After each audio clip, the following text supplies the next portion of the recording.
자, 인사하고 시작하겠습니다. 반갑습니다. 네, 안녕하세요. 오늘은 드디어 백선 시작해보도록 하겠습니다. 백선 같은 경우에는 제가 풀어오시라고 먼저 문제를 좀 드렸었고, 풀만 하셨죠? 풀어보시면서 내가 좀 못했던 부분들, 그리고 부족한 부분들, 그리고 특히나 이제는 실수를 줄이는데 집중하셔야 됩니다. 앞으로 남은 2주 동안 뭘 해야 되냐라고 물어보신다면은 첫 번째 해야 될 것은 당연히 실수를 줄이는 겁니다. 이게 가장 중요합니다. 근데 개인적으로는 저는 실수도 실력에 포함되는 범위라고 생각하기 때문에 언제나 이게 중요합니다. 두 번째는요, 제발 새로운 거 보지 마세요. 왜냐면은 지금 새로운 것이 눈에 되게 잘 띌 거예요. 왜냐면은 이제 아는 것들을 설렁설렁 대충 넘어가는 경우가 있거든. 그래서 새로운 것들을 보게 되면은 스스로 공부했던 것들이 무너지는 경우가 있어요. 그래서 꼭 반드시 새로운 거 보는 걸 좀 지양하셔야 되고, 세 번째 같은 경우에는 이제는 진짜 제가 늘 말씀드리지만 컨디션 조절해야 돼요. 조절해야 돼요. 왜냐면 우리 9시 반부터 9시까지 입실이지만 1차 시험 같은 경우에는 9시 반부터 11시 10분까지잖아요. 저는 개인적으로 요 시간대에 맞는 공부를 하라고 말씀드려요. 제가 아직도 기억나는 게 학창시절에 공부해보면 저는 항상 10시에서 한 10시 반부터 점심시간 전까지 공부가 되게 잘 됐었어요. 그래서 그때 제가 좋아하던 수학을 정말 열심히 했던 기억이 나거든요. 그러니까는 이게 자기의 과목에 맞는 시간대에 공부하는 게 되게 중요해요. 왜냐면 우리 이제 학력고사 세대 없죠? 다 학력고사 없죠? 됐어. 수능 쳤다고 그래야 기억이 이게. 우리 수능 쳐보면 왜 1교시 언어 영역, 2교시 수리 영역이잖아요. 그러니까 수리 영역 시간 때 내가 의도치 않게 공부가 잘 됐던 거야. 그래서 수학 점수 잘 났었는데, 꼭 그 말씀 드린 게 뭐냐면, 요때 그 과목에 대한 뇌가 활성화되어 있으면 그 과목이 잘 보여요. 그래서 오전에는 주로 1차 공부하는 걸 추천드려요. 그래서 오후에는 2차 하고. 왜냐면, 우리 그럴 때 있잖아. 시험 치다 보면 나도 모르게 멍해지는 경우가 있어요. 우리 하물며 운전하시는 분도 알겠지만, 운전하다 보면은 이게 목숨이 걸린 문제인데도 불구하고 내가 순간 나도 모르게 깜빡깜빡씩 멍하거나, 갑자기 활짝 놀란 경우 있잖아요. 저도 있었거든요. 그러니까는 이게 왜 그러냐면은 자기가 그 과목을 해야 되는 시간에 그 과목에 대한 부분이 활성화되어 있으면은 그게 좀 더 잘 보여요. 그래서 제가 말씀드린 건데, 항상 오전에는 좀 1차 위주로 공부하시고, 2차는 오후에 공부하시는 게 좀 시험을, 연습하시는 데 좀 좋다라는 말씀드립니다. 아시겠죠? 요거 세 가지. 실수하지 마시고, 새로운 거 보려고 하지 마시고, 그리고 컨디션 조절 잘 하시는데, 특히나 이게 잘 안 돼요. 막, 꼭 아파. 그런 분도 있어. 꼭 이게 결정적인 순간도 아프신 분도 있어. 우리 애가 그래요. 맨날 주말에 아파. 그래가지고 막 병원비가 더 들어 미치겠어요. 그 병원비 더 들더만요. 토요일 가니까는. 승부에 약해가지고 시키고. 그래서 이거 꼭 말씀드리는데, 컨디션 관리 잘 하셔야 돼요. 그러니까 아픈 건 어쩔 수 없겠지만, 요거 내가 문제풀이 하는 시간 맞추는 건 내 맘대로 할 수 있잖아요. 맞죠? 이거 꼭 정리 잘 하시고, 특히나 요 기간대에 또 바짝 또 추워지거나 건조해서 감기 잘 걸려요. 그러니까 그거 조심하시고. 아시겠죠? 요거 세 가지만 좀 부탁드리겠습니다. 아시겠죠? 실수하지 마시고, 새로운 거 보려고 하지 마시고, 컨디션 조절 하시고, 특히나 이거 시간 관리는 꼭 필수로 해주시면 좋겠습니다. 말씀만 좀 드립니다. 오늘은 가볍게 50번 문제까지만 보도록 할 겁니다.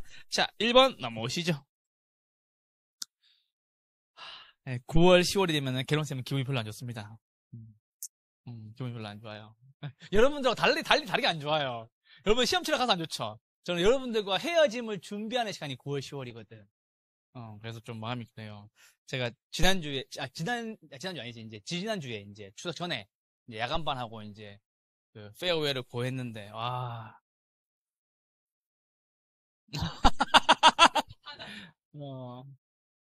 이게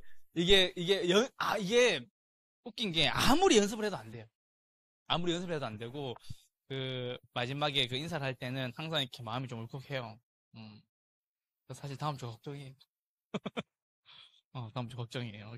이게 계속 연습해도 안 되더라고. 이거는 뭐 강사 생활 하는 내내 연습해도 안 되더라고요. 사실은 너무 주책 맞다고도 생각하고, 솔직히. 혼자 오버하는 것도 아니냐고 생각하는데도 불구하고, 잘 안 되더라고요. 그래서, 어떡하겠어요. 음, 음. 그래가지고, 일단 들어요. 오늘은 해야지. 아시겠죠? 자, 아직 아니야. 아시겠죠? 자, 1번입니다. 관련 서비스업입니다. 자, 관리업과 중개, 잠은 감정평가값 있죠. 관리업은 주거용과 비주거용. 중자감은 원래는 3개였었어요. 한 가지 더 붙였죠. 중개미, 대리, 그리고 투자, 자문, 감정, 평가. 마지막마다 분양, 대행까지. 그렇죠? 그래서 요거 6가지가 여기 다 들어있어요. 자, 사업시설 관리업은 기타 관리업이니까 있다 없다? 없다. 아파트 관리업은 주거용 관리업이니까 당연히 있겠죠. 중개미 대리도 있고 사무용 부동산 관리업이 비주거용 부동산 관리업입니다. 있고요. 금융업이 있다 없다? 없다. 감정평가업 있고요. 투자 자문 있고요. 분양대행 있습니다. 아시겠죠? 총 몇 개? 6개였습니다. 다음 몇 번? 3번이었습니다. 1번 문제 쉽게 풀었는데 1번 문제 같은 경우에는 신설돼서 들어온 내용이기 때문에 항상 체크하라고 말씀을 드렸던 부분입니다. 재작년에 신설로 들어왔는데 재작년 거의 시험 칠 때쯤. 그래서 작년에 안 나올 거라 생각했었어요. 근데 올해는 물어볼 수도 있다라는 거. 왜냐면은 신설된 내용 항상 물어보거든요. 자주 물어보는데 그게 보통 주기가 한 2, 3년 내에 물어보더라고요. 그래서 올해는 레이더망에 걸릴 수도 있다라는 말씀을 드립니다. 1번의 답은 3번이었습니다. 2번입니다.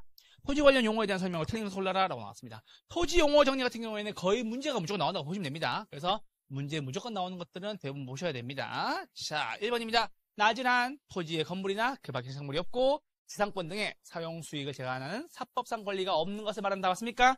네. 공법상 제한이 있어요? 없어요? 있어요. 맞죠? 공법상 제한은 있다라는 거. 뭐는 없다? 사법상 제한은 없다. 뭐도 없다? 건물도 없다. 맞죠? 특진한 주상공예 용도로 이용되고 있거나 잘라주시고 해당 용도로 이용할 목적으로 조성된 토지를 말한다. 맞습니까? 네. 후보지입니다. 요거 하나 봐주셔야 돼요.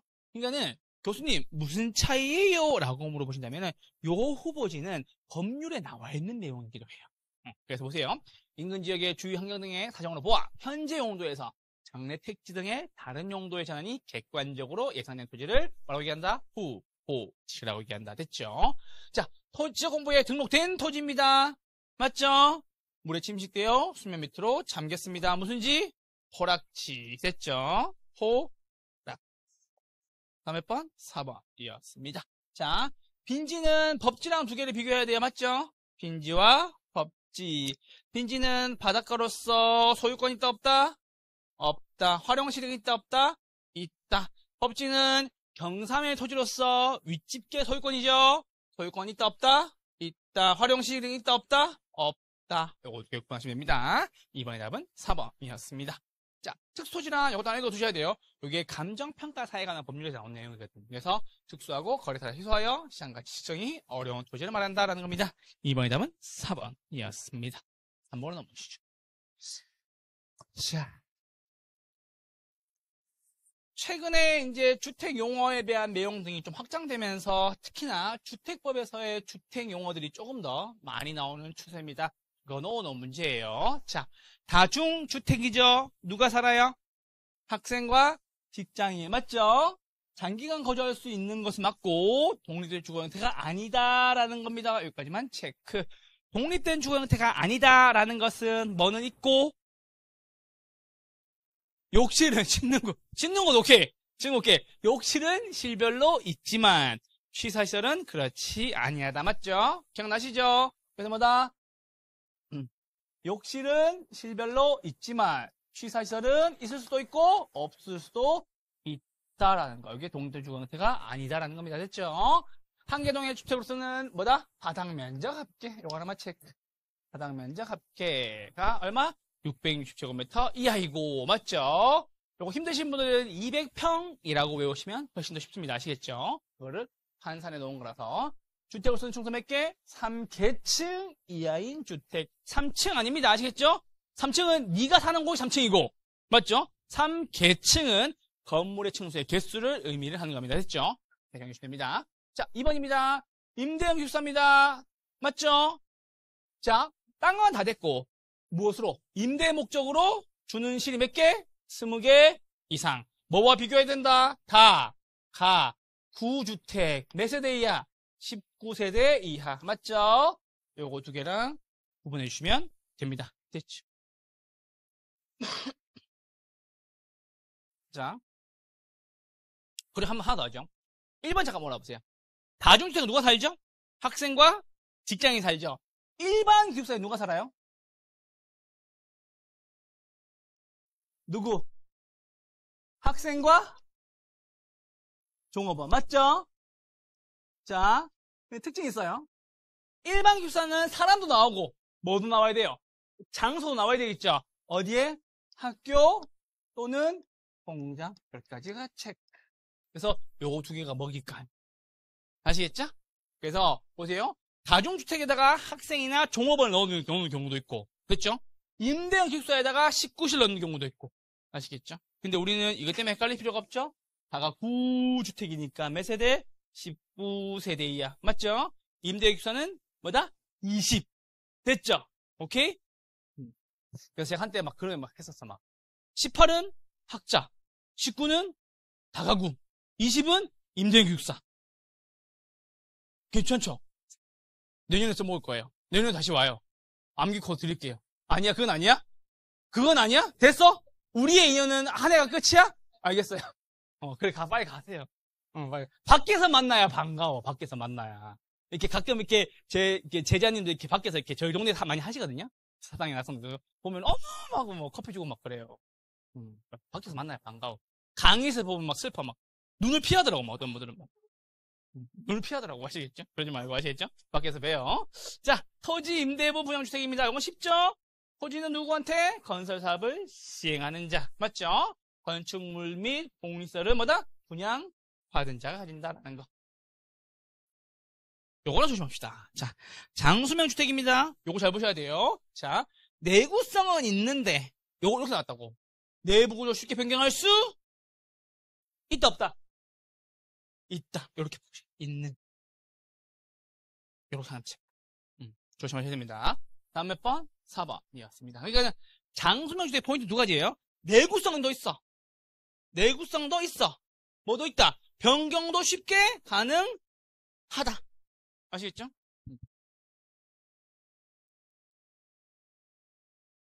자, 도시형 생활층이랑 국민주택 규모의 얼마? 몇 세대 미만? 300세대 미만. 이거 시험에 350세대 나온 적 있습니다. 아시겠죠?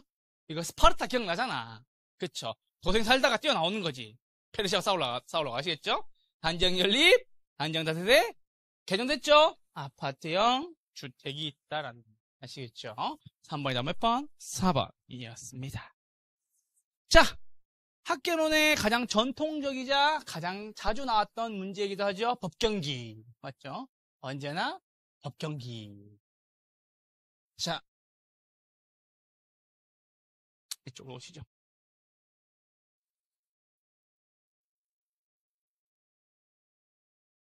이번에 추석 연휴 때 애기를 보니까 수업을 준비하는 게 더 쉽다는 걸 깨닫고 열심히 수업을 준비하기로 했어요, 다시.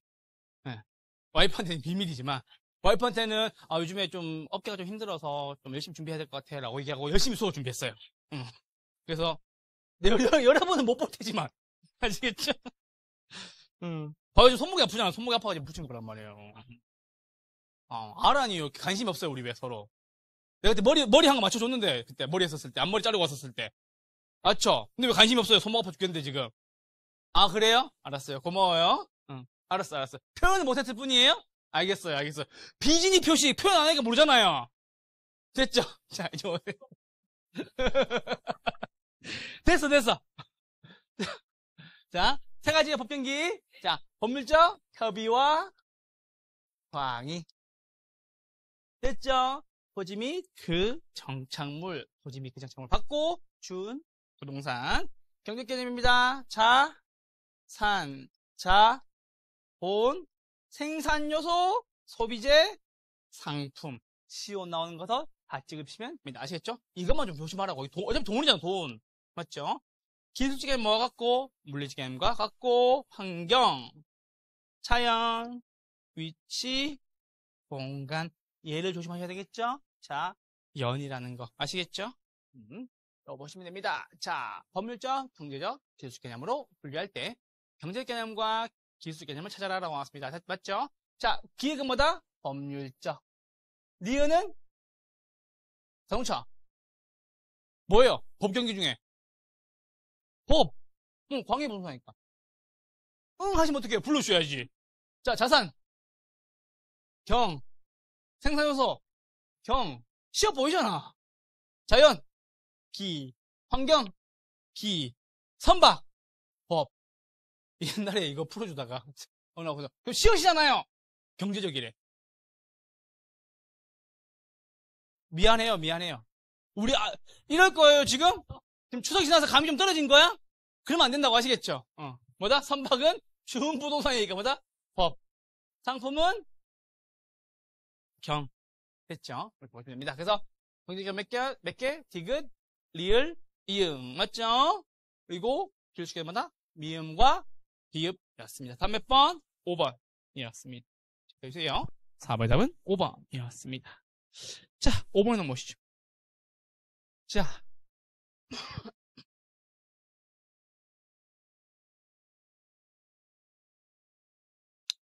자, 5번 문제는 문제가 쉬웠어요. 답은 1번이었죠? 답은 1번이었는데, 요거는 답을 1번 찍으라는 소리가 아니라 2번, 3번, 4번, 5번을 잘 봐달라는 얘기입니다. 여러분 혹시 그거 기억나세요? 토지 및 그 정착물은 광의의 부동산에 속한다. 기억나시죠? 그 질문이 아직도 들어와요. 왜냐면은 토지 및 그 정착물이 협의의 부동산에만 들어간 줄 아는 거야. 근데 광의의 부동산은 협의 더하기 준부동산이잖아요. 그러니까 그런 개념들을 문제로 풀어놨었을 때 헷갈리는 경우가 있어요. 그거 좀 잡으시라고 말씀드린 거예요. 자, 2번입니다. 법률적, 경제적 개념보다 무형적. 맞죠? 기술적 개념은 뭐라고? 유형적. 됐죠? 요거 체크. 기술적 개념보다 유형적 개념. 협의의 부동산을 포함한 공시수단을 갖춘 독립된 거래의 객체로 인정되는 것을. 독립된 거래의 객체로 인정되는 것은 여기 뭐다? 준부동산에 대한 설명이 되겠죠. 광의의 부동산이라고 한다. 됐습니다. 토지 생산자이자 소비자 된 경우도 있고요. 명의법을 갖춘 수목, 등기된 임목 등은 뭐다? 토지 정착물 중에서 토지에 항구적으로 붙어 있지만 맞죠? 토지와 따로 거래할 수 있는 것으로 취급된다. 맞습니까? 네. 또 있죠? 또 뭐가 있어요? 건물. 맞죠? 명의방법을 갖춘 수목, 등기된 임목. 맞죠? 그리고 명의방법을 갖춘 미분리과실. 타인 토지에서 정당한 권한에 의해 재배 중인 농작물까지. 맞죠? 타인 토지의 농작물.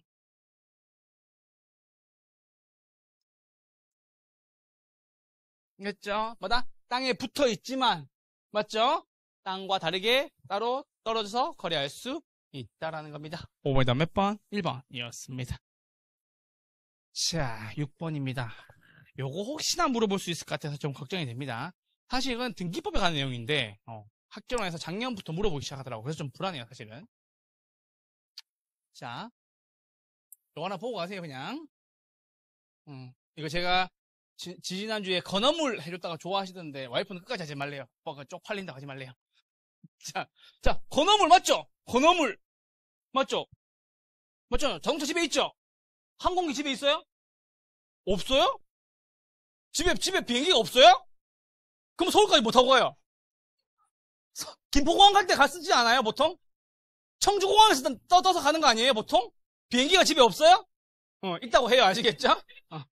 아시겠죠? 배는 없을 수 있어, 배는. 배는 사업성이 별로 없거든. 아시겠죠? 배는 없을 수 있어, 아시겠죠? 그래서, 요거 네 개는 말하는 거라고? 등록하는 거라고. 아시겠죠? 그러니까 기억하기 쉽게 자동차마다 등록증이다. 아시겠죠? 건설기계, 업권, 자동차, 항공기. 됐죠? 요거마다 등록하는 겁니다. 몇 개? 4개였습니다. 자, 그리고 여기 한 체크하시고요. 얘는 뭐 하는 거라고요? 등기하는 거라고. 됐죠? 기성과 범선은 자기 동력이 있어서 갈 수 있는 배고요. 부선은 그 뒤에 동력이 없어서 따라가는 배들 얘기하는 거예요. 그리고 공정재단, 광업재단, 그리고 토지에 부착된 수목의 집단. 이게 등기가 되면 임목으로 바뀌는 거예요. 오케이? 됐죠? 그렇게 말씀드립니다. 6번이 다음 몇 번? 5번. 4개였습니다. 됐죠? 자, 다음 번 넘어오시죠. 7번입니다. 이 문제를 생각보다 사람들이 많이 틀려와요. 왜냐면, 등기된 미분리과실. 그러니까, 등기란 말을 들어본 거야. 등기는 임목인데, 미분리과실은 뭐 해야 되는 거예요? 명의인방법을 갖춘 얘기겠죠. 그래서 다음 몇 번? 2번. 이었습니다. 생각보다 이 문제 굉장히 많이 틀려요. 저는 처음에 이 문제를 내고, 문제가 너무 우스워 보이거나, 쉬워 보이면 어떡하지 생각했었는데, 걱정 안 해도 되겠더라고요. 많이도 틀려와요. 저의 걱정은 기후였어요. 뭐다? 영인 방법을 갖춘 미분리 과실이었습니다. 아시겠죠? 한 번씩 봐두세요.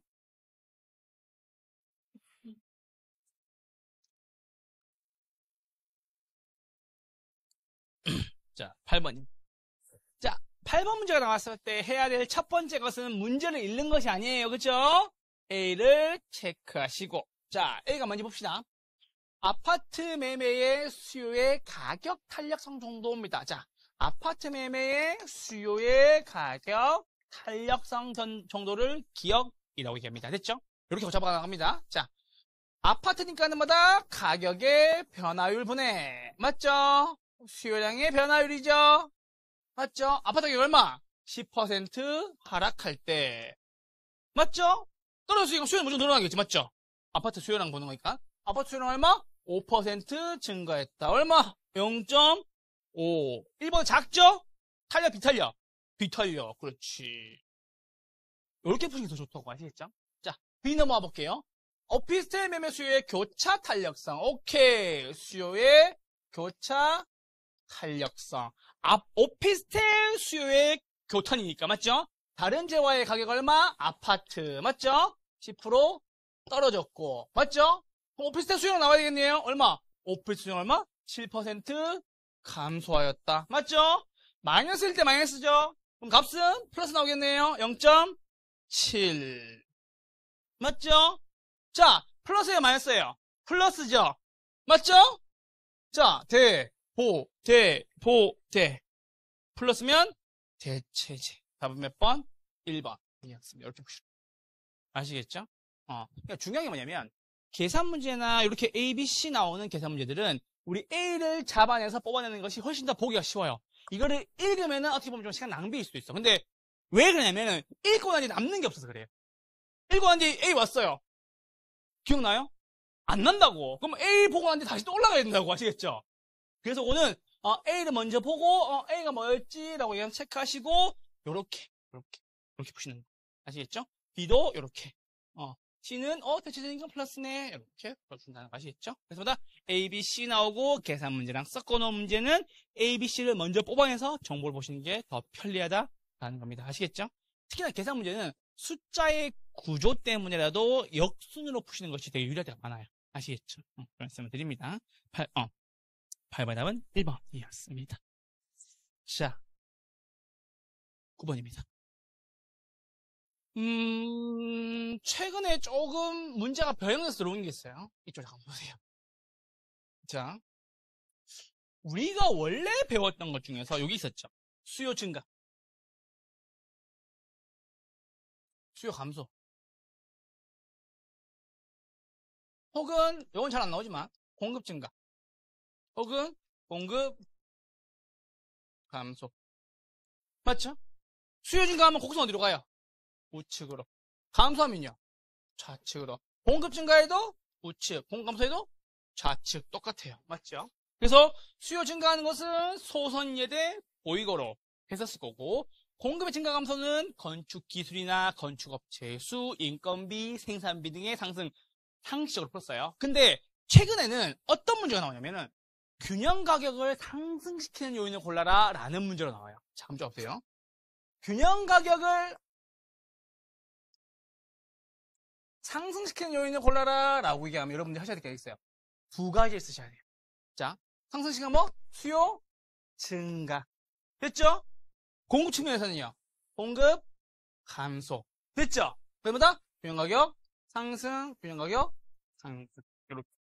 됐죠? 그러니까 올라가는 것이 양 끝에 두 개 있는 거예요. 내려가는 것이 가운데 두 개 있는 거거든요. 됐죠?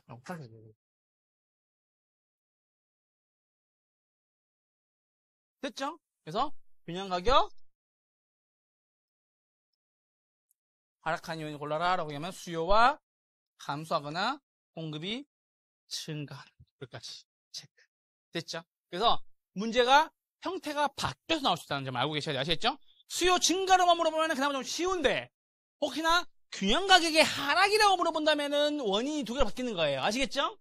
그리고 균형 가격의 하락이라 나왔으면은 역시나 보다 원인이 두 가지로 바뀌는 거다라는 거. 아시겠죠? 이거는 최근에 업그레이드된 형태가 이 형태예요. 과거에는 주구장창 요 내용만 나왔는데 이제는 요 내용을 함께 물어보기 시작합니다. 아시겠죠? 이거 조심하셔서 말씀드린 겁니다. 자, 수요 증가 요인 골라보시죠. 자, 수요자 속 증가, 수요 증가. 대체제 관계에 있는 부동산 가격의 하락, 수요 감소, 맞죠? 요거 조심. 니은 별표. 소선인 예대가 올라갈 때 수요가 증가니까는 소선인 예대가 떨어지면 수요가 감소하게 되겠죠. 부동산 가격이 오를 것이라 생각해요. 수요 증가. 거래세 인하해줘요. 수요 증가. 맞죠? 요거 별표. 건축기술 발달은 수요와 관련이 없다. 뭐다?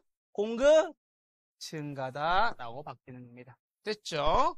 그래서 수요가 증가시킨 요인 몇 가지? 세 가지. 기역, 디귿, 리을. 다음 몇 번? 2번이었습니다.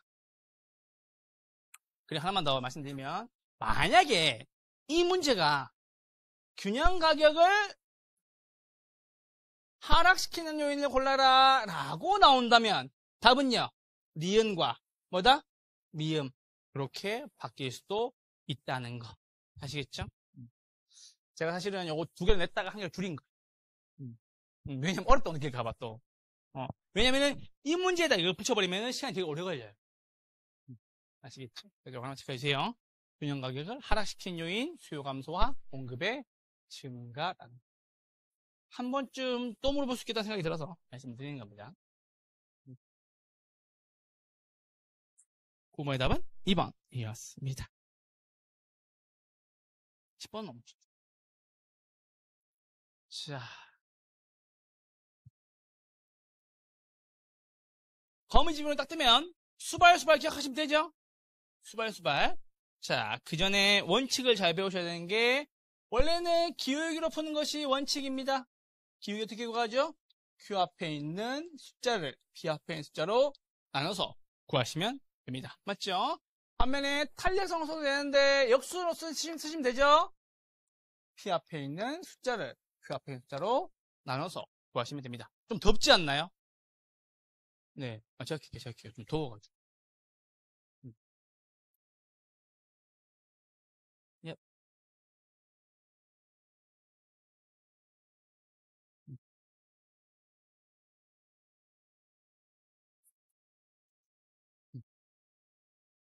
됐습니다. 자, 그래서 볼게요. 자, 지금 A시장은 요거 두 개 비교하면 어디가 커요? 공공선의 기울기가 크죠? 공기, 수. 됐죠? 공기가 물이잖아. 됐죠? 자, 탈수 두 가지입니다. 어디가 크죠? 수탄, 수. 맞죠? 마지막. 같네요? 무슨요? 순환형. 다음 몇 번? 3번. 이렇게 보시면 됩니다. 아시겠죠? 사실은 이제는 경제학에서는 거의 좀 죽은 이론이라서 문제를 안 내야 되는 게 맞다고 생각해요. 근데 얘가 어렵게 했을 때, 까다롭게 했을 때 되게 좋은 먹잇감이 될 수가 있기 때문에 좀 조심하시라고. 아시겠죠? 지금 현재 경제학에서는 잘 안 써요. 거미 좀 직접 잘 안 배우는 부분이기도 하고. 아시겠죠? 어쨌든 그래도 우리는 알고는 계셔야 되겠죠? 그러면 수요의 탄력성이 크면 수렴형. 맞죠? 공급의 탄력성이 크면 발산형.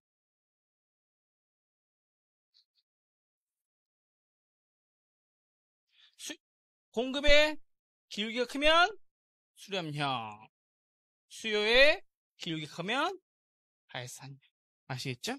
요 네 가지만 봐주시면 됩니다. 크기 비교해서 안정을 찾아가면 수렴형, 불안정형으로 뻗어나가면 발산형이라고 보통 얘기를 합니다. 여기까지 알 필요 없습니다. 10번이 다음 몇 번? 3번이었습니다. 11번입니다. 아파트 시장의 균형 가격과 균형량에 대한 변화로 땡겨서 골라라라고 왔습니다. 이제 안 틀릴 수 있죠? 맞죠? 이거 처음에 가르치면은 그 경제학을 처음에 저도 경제학 전공이지만 경제학 전공이지만 경제학을 처음 배우신 분들이 끝까지 자기는 그래프를 그리겠대요. 근데 그렇게 하면은 큰일 납니다. 이거를 꿰뚫으셔야 다 풀리지. 우리 시험을 정해진 시간에 빨리 푸는 게 목적이잖아요. 맞죠?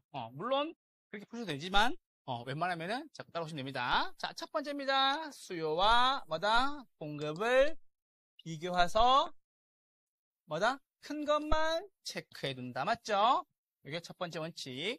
두 번째, 균형량은 무조건 큰 것 그대로 따라간다. 맞죠? 세 번째, 균형. 가격은 아까 했죠? 네 가지. 수요 증가면 가격 상승. 수요 감소면 가격 하락. 공급 증가면 가격 하락. 공급이 감소하면 가격이 상승. 요거 내가 보시면 됩니다. 됐죠? 자, 균형 상태에서 이거 필요 없고 건축 기술이 발달한다. 공급 증가. 양은요? 증가. 가격은요? 하락. 맞죠? 이제 잘 보이죠? 자, 수요가 불변 봐요, 안 봐요? 안 본다. 공급 증가, 체크. 양은요? 증가. 가격은요? 하락. 됐죠? 수요 감소 체크, 홍감소 체크. 수요 불변이 됐고. 양은요? 감소. 홍감소 물량 없다고. 가격은 상승. 수요가 증가합니다. 양은요? 증가. 가격은 상승. 맞죠? 5번 이거야, 아니고요? 아니고 되겠지. 맞죠? 왜? 수요 감소, 양 증가, 땡. 5번. 됐죠? 이렇게 정리하시면 됩니다. 자, 수요 감소니까 가격은 당연히 떨어져야 되는 것이 맞습니다. 다음 몇 번? 5번. 이었습니다. 아시겠죠? 균형은요, 여러분들, 분명히 두 가지가 나와요. 자, 늘 말씀드리죠. 나올 게 두 개밖에 없는데, 두 개를 다 물어봐요. 자, 균형 나왔을 때 문제가 두 가지죠? 하나마다 계산 문제 나올 수가 있고, 두 번째마다 균형의 이동 혹은 변화 문제 나올 수 있다는 거 맞죠? 계산 문제는 뭐다? QS는으로 정리한 값과 맞죠? QD는으로 정리한 값. 그래서 무엇과 무엇을 요 두 개의 값을 같게 놓고 보시면 된다. 맞죠? 기억하시죠? QS와 QD의 값을 같게 놓고 보시면 된다라는 거. 숫자가 더러우면 문제가 생길 수도 있어요. 아시겠죠? 뭐 3분의 1, 5분의 1 이런 거 아시겠죠?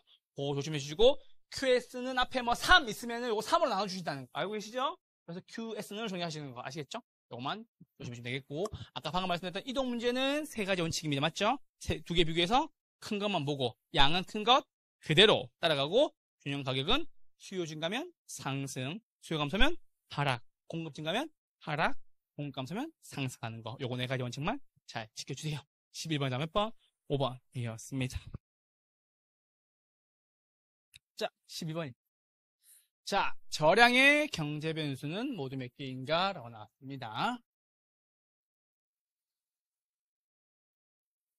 유량, 저량은 되게 중요한 개념입니다. 왜냐면은 우리가 무엇인가를 측정하고 데이터를 뽑아낼 때 유량의 개념으로 보고 뽑을지 저량의 개념으로 보고 뽑을지를 고민해야 되거든. 그래서 인구는 항상 저량으로 발표하는 거예요. 현재 대한민국 인구 이렇게. 근데 이렇게 얘기하죠. 보통 이제 뭐 부동산 원이나 이런 데서 보면은 상반기 주택 거래량 수라고 얘기하죠. 앞에 뭐가 붙었어요? 상반기라고 붙었죠. 그게 뭐예요? 유량을 얘기하는 거잖아. 맞죠? 1월부터 6월 말까지 주택 거래가 얼마가 되었느냐라고 나오죠. 그래서 보통 매달 발표도 하고요. 매 분기 발표도 하고요. 상반기, 하반기 발표도 하고 1년 전체를 발표하기도 합니다. 주택 거래량 수를 아시겠죠? 꼭 말씀드립니다. 그래서 유량과 저량은 우리가 어떤 경제 지표를 측정할 때에 어떤 걸 기준으로 볼지에 대한 기준이 되기 때문에 되게 중요한 변수이기도 합니다. 하물며 경제학 원론에서 가장 첫 번째 가르치는 게 이겁니다. 너네 이거 측정할 때 현재를 기준으로 측정할 거야? 아니면 특정 시점을 가지고 측정할 거야? 아니면은 이 기간을 측정할 거라고 물어보는 거죠. 이렇게 얘기할 수 있겠지. 뭐 1960년대에 뭐 몇 월 며칠의 인구수 이렇게 볼 수 있는 거지. 맞죠? 1960년대 인구수 이렇게 볼 수 있는 거지. 그때는 뭐 보니까는 뭐 서울이 뭐 1000만 명도 안 됐다. 막 서울이 뭐 200만 명대였다 이렇게 얘기하더라고. 그래서 그렇구나 생각했었어요. 그런 것처럼 어떤 걸 측정할 때에 무엇을 기준으로 삼을지에 대한 이야기이기 때문에 유량과 저량은 중요합니다. 자, 그래서 저량을 외우시고 계시죠? 저량. 첫 번째 뭐였죠? 재고. 두 번째는 자산. 여기는 자본하고 부채가 같이 들어있는 거예요. 맞죠? 왜? 자산이 자본과 부채의 합이니까. 맞죠? 됐죠? 세 번째마다 가치. 맞죠? 네 번째는요? 보급률. 참고로 대한민국 주택 보급률은 102% 정도 돼요. 그 다음마다 통화량. 그리고 인구 단기. 맞죠?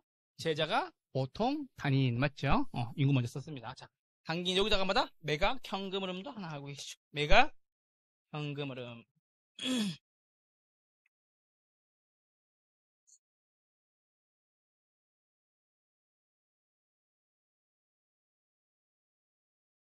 그럼 물어볼까요? 여러분들, 결혼기념일은 유량이에요, 저량이에요?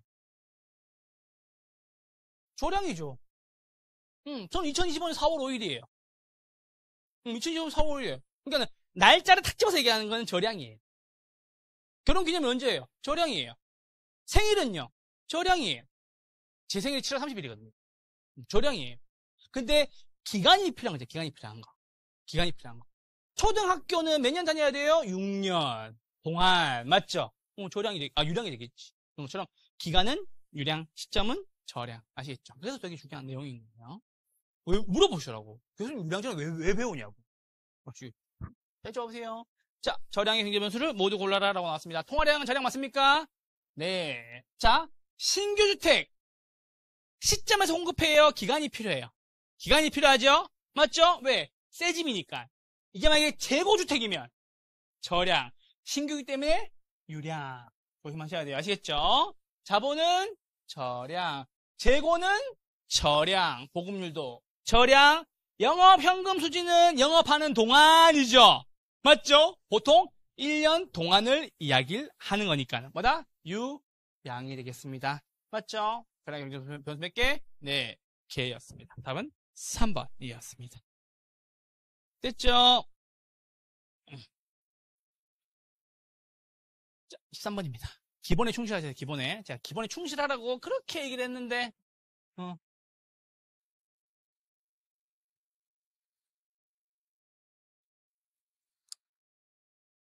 이 부모가 돼보니까 알겠더라고. 부모가 돼보니까 느껴지는 게 있어요. 봐봐요. 아이가 가장 힘들고 외로울 때 찾는 게 누구겠어요? 엄마잖아요, 엄마. 맞죠? 평소에는 지 좋을 때는 친구 만나러 막 나가다가, 지 힘들면 엄마 찾잖아요. 그러니까 엄마는 기본과 같은 존재라는 거지. 내가 말은. 그러니까 기본이 확실하게 되어 있으면은 어디 가서도 안 흔들린다고. 어려운 문제가 나와도 안 흔들린다고. 다 똑같은 거잖아요. 아시겠죠? 꼭 기본 잘 충실해 주세요. 뭐 그 말씀 드립니다. 자식 키워보면서 느끼는 게 되게 많더라고. 할머니 아빠 다 필요 없어. 그냥 엄마한테 가야 돼. 엄마한테 무조건 가야 되는 순간이 있더라고. 힘들어. 와이프가 힘들다 해서 안고 있었는데, 와이프한테 가니까 바로 그냥 안 울더라고. 깜짝 놀랐어요. 뭐야? 막 이러면서. 야, 다 내 돈 받았으면서, 뭐야? 막 이러면서, 뭐야? 야, 그거 내가 사준 거야. 그 우유 내가 사준 건데, 젖병 내가 사준 건데 했는데, 아니야. 엄마한테 가야 돼. 뭐야? 보고 있나? 얼마 전에 제 영상이 많잖아요. 유튜브 영상이. 보여주니까 울어. 처음에는 좀 유심있게 보다 울더라고요. 그러니까, 아빠인가라는 착각을 그러니까 요즘에 좀 눈맞춤 하거든요? 그래서, 누구지라고 이렇게 보다가, 울더라고요. 근데 다른 사람을 보여주면 바로 울더라고요. 아직까지 좀 익숙하지 않은가. 그래서 내가 조기교육 시키고 있어요. 학교로. 학교로. 환자 위관 이거 막 보여주고 있어요. 아시겠죠? 그래가지고. 환자 위관 보여주면 싫어하더라고요, 또 울어. 그래가지고. 영상을 보여주면 좀 보더라고, 처음에. 관심 있나? 했는데 아니야. 아직 못 알아. 와이프는 요즘에, 100일도 안 되는데, 엄마 하라고 얘기한다면 혼자 신나가지고, 내가 어디 가서 얘기하지 말라 그랬어. 자, 균형 가격, 균형량, 기울기 나오면 뭐부터 풀어야 돼요? 기울기부터 풀어야 돼요. 맞죠? 어떻게 풀었죠? Q 앞에 있는 숫자를 P 앞에 있는 숫자로 나눠서 구한다. 이거 답 있어요. 왜? 2개 나오는 거 무조건 기울기 구해. 2개 나오는 거.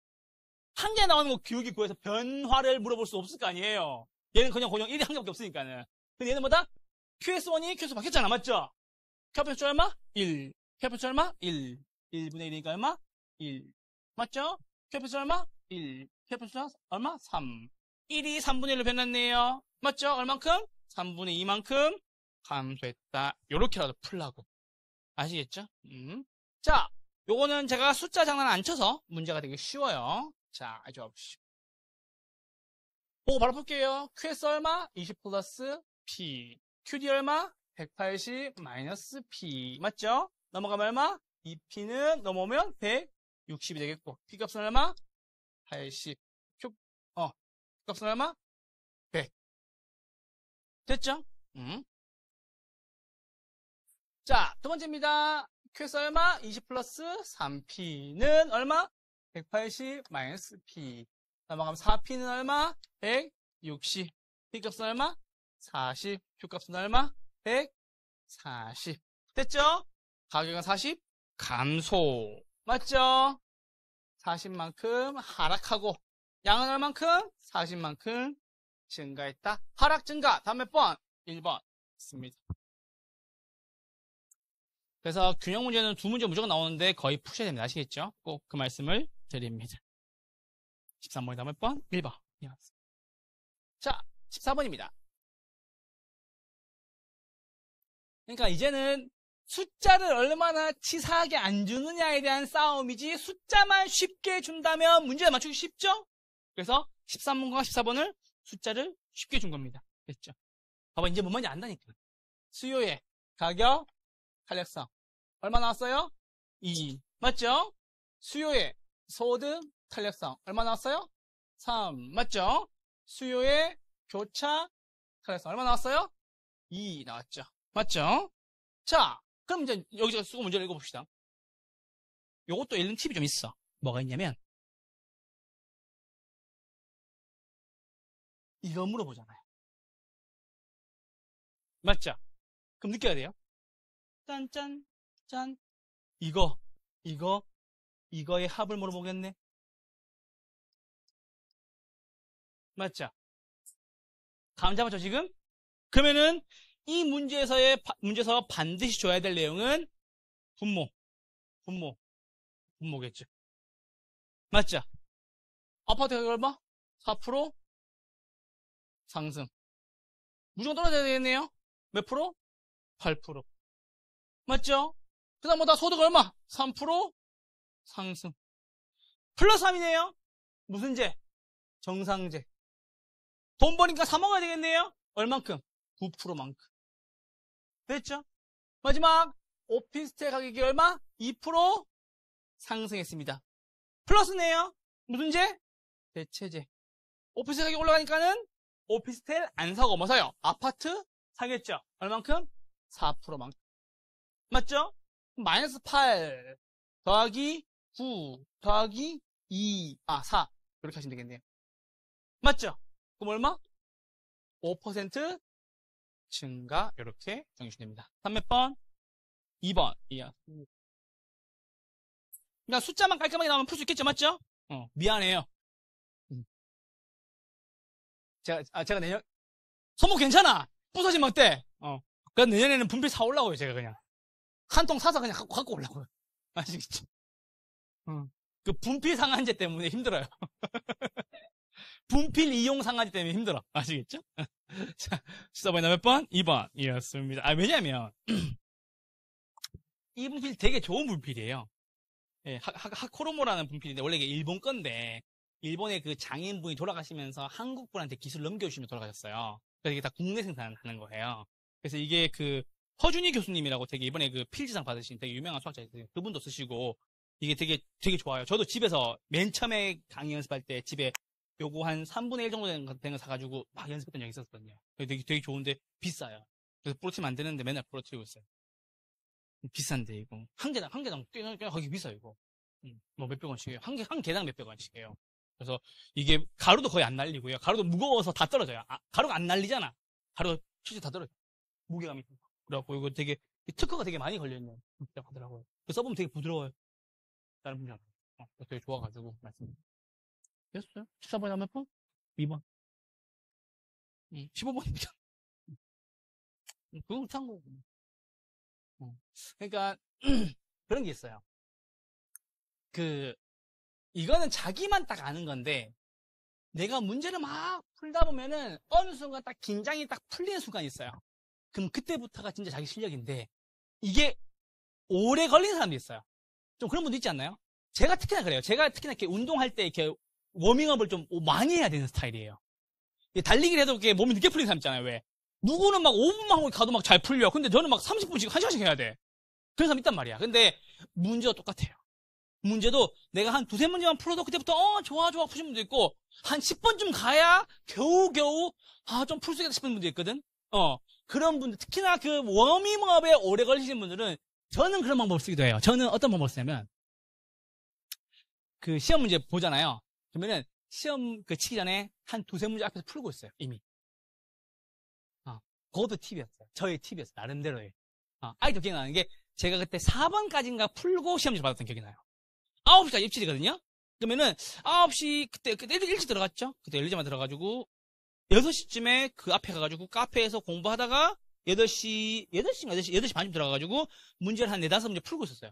풀고 있다가, 이제 넣으세요 해서 이제 넣고 가니까 좀 낫더라고. 몸이 좀 빨리 풀리더라고. 그러니까 집에서 이렇게 워밍업을 하고 나가는 느낌인 거지, 나가서 워밍업을 하는 거 아니라. 그래서 그것도 좀 안 되시는 분들은 좀 하시면 좋습니다. 아시겠죠? 그 말씀드립니다. 온갖 악재가 다 있어, 아주. 자, 수요 공급의 가격 탈성에 관한 설명으로 오른 것은 올라라 라고 나왔습니다. 자, 수요의 가격 탄력성은 이라고 나왔습니다. 맞죠?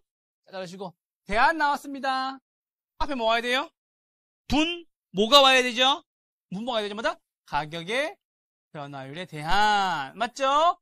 뭐의 변화율? 수요량의 변화율을 의미하는 것이다 라고 나왔습니다. 됐죠? 자, 완전 B 떠올라야 되죠? 수직 양변화 있다 없다? 없다. 수요량마다 불변한다. 맞죠? 가격이 변할 때마다 수요량은 불변한다. 맞죠? 완탄이니까는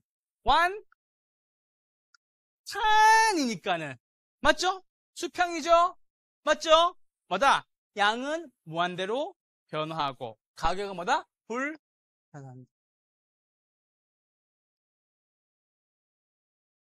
됐죠? 자, 비탈적입니다. 뭐가 크고 가격의 변화율이 크고 뭐는 작고 수요량의 변화는 작고 수요량의 변화율이 가격의 변화율보다 더 작다. 맞습니까? 네. 다음 몇 번? 4번. 이해했습니다. 공급의 가격 차성이 0이면 공급선이 수직이 되고, 맞죠? 수직이 되고, 양변화 있다고 없다고? 없다고. 이 말 자체가 양변화가 없단 말이잖아. 탈성이 뭔데? 양의 변화.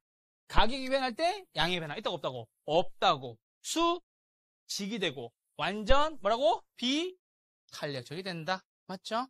완전 뭐라고? 비탄력적이 된다라는 겁니다. 됐죠? 옳은 것이니까 15번에서 몇 번? 4번이었습니다. 자, 16번입니다.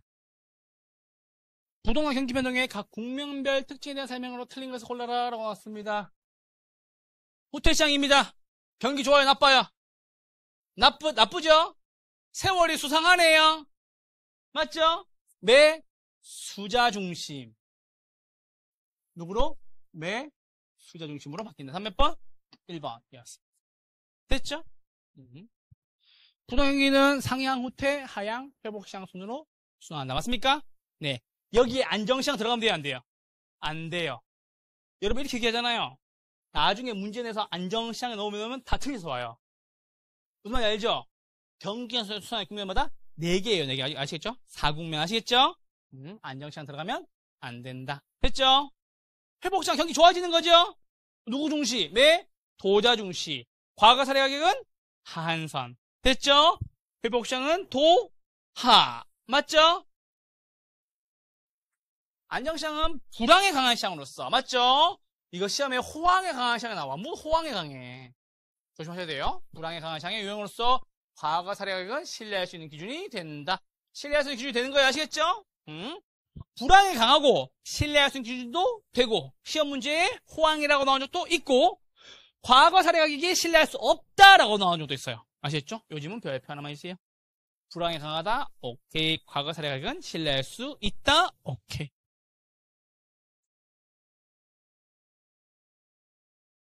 하향시장이죠. 경기 떨어지죠? 세월이 수상해. 됐죠? 이렇게 맞추고 계세요. 되셨죠? 자, 7번입니다. 이거 풀고 쉴게요. 자.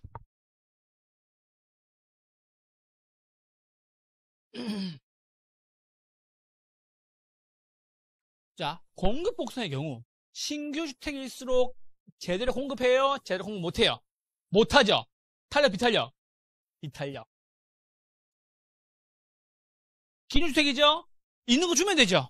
맞죠? 뭐다? 탄력. 됐죠? 건축하여 공급하는 기간이 짧대요. 맞죠? 모듈 주택 기억나죠? 말씀드렸던 거? 막 두세 달만 집을 줄 수 있대. 공급보다 탄력적으로 바뀌고. 야, 대단지 아파트 새로 지어서 줘! 라고 얘기해요. 기한 길겠죠? 탄력, 비탄력? 비탄력이 된다.